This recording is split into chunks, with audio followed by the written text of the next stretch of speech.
नमस्कार मित्रांनो, नर्सिंग एक ईश्वर सेवा मी आरोग्यदूत या चॅनलमध्ये मी अक्षय तुम्हा सर्वांचं मनापासून स्वागत करते। मित्रांनो, तुम्ही जर आता माझ्या चॅनलवर नवीन आले असाल तर चॅनलला सबस्क्राईब करा, व्हिडिओला लाईक करा आणि शेअर करायला विसरू नका। तर आजच्या व्हिडिओमध्ये आपण बघणार आहोत प्रसूतीपूर्व रक्तस्राव आणि अशा वेगवेगळ्या डेफिनेशन बघणार आहोत मिडवाइफरी आणि गायनेकॉलॉजी GNM थर्ड इयर स्टुडंटसाठी।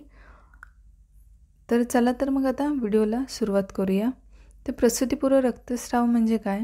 तर ज्यावेळेस गरोदरपणाच्या 28 आठवड्यानंतर परंतु प्रसूतीपूर्व जननमार्गाने किंवा जननमार्गात रक्तस्राव होतो त्यास प्रसवपूर्व रक्तस्राव किंवा अँटीपार्टम हेमरेज असे म्हणतात। प्रसूतीपूर्व रक्तस्राव म्हणजे काय? तर ज्यावेळेस गरोदरपणाच्या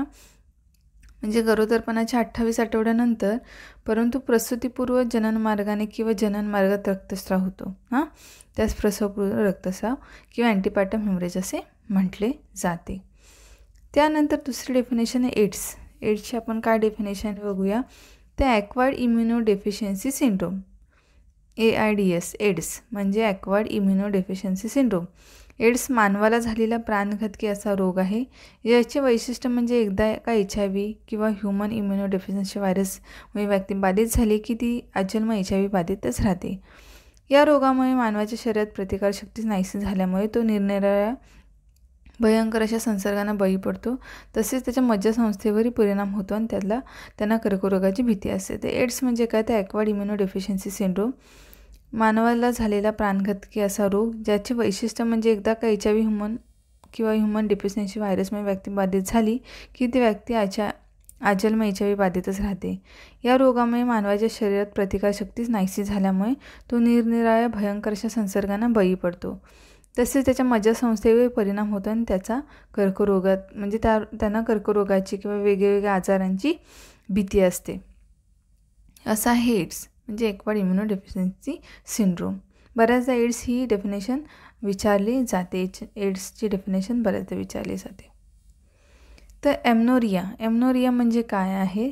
तर नियमित येणारी पायी चुकणे किंवा बंद होणे। हा फिलिंग द ब्लँक्समध्ये पण विचारला जातो। एमनोरिया म्हणजे काय?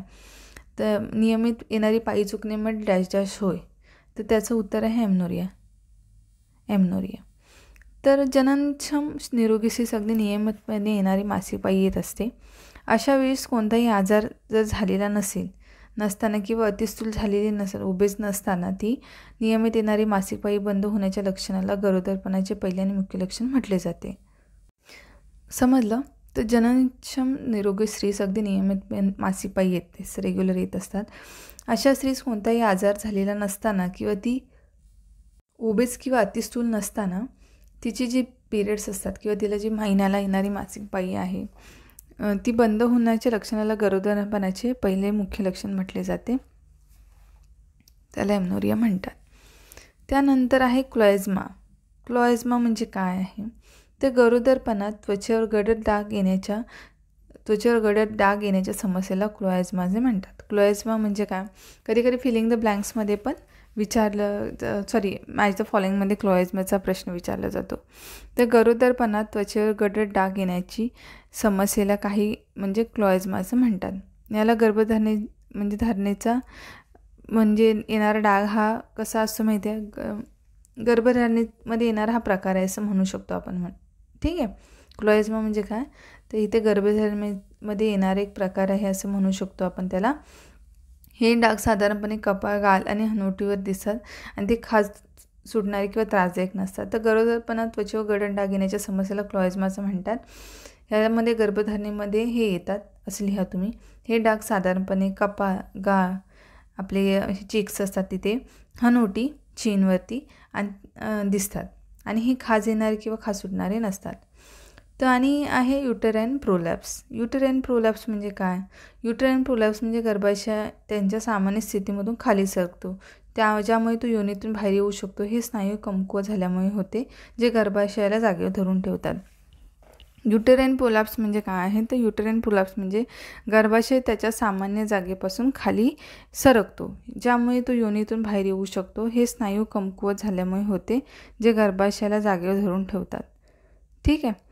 ही युटेराईन प्रोलॅप्सची डेफिनेशन आहे, ही पण विचारली जाते। गर्भाशय त्याच्या सामान्य जागेवरून खाली येतो, ज्यामुळे तो योनीतून बाहेर येऊ शकतो। हे स्नायू कमकुवत झाल्यामुळे होते, जे गर्भाशय जागेवर धरून ठेवतात। तर अशा प्रकारे ह्या आजच्या डेफिनेशन आहेत.